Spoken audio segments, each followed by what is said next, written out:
మేము చెప్పాం కదా ఈ ఫారెస్ట్లో ఇక్కడ ఏదో కొంచెం హర్రర్గా ఉంది అని చెప్పి అన్నారు.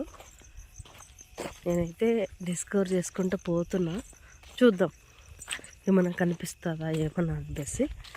అక్కడ వరకే లైట్ ఉండేది, ఆ లైట్ దాటి కూడా పోతాం, చూద్దాం. ఇక్కడేం లేదు.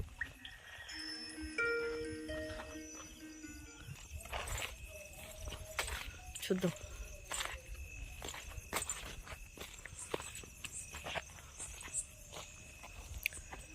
ఇక్కడ ఏం లేదు అసలు. ఏమన్నా ఒక్క నిమిషం ఫ్లాష్ ఆన్ చేస్తా. ఫ్లాష్ ఆన్ చేసినా కూడా ఏం కనిపించట్లేదు ఇక్కడ అసలు.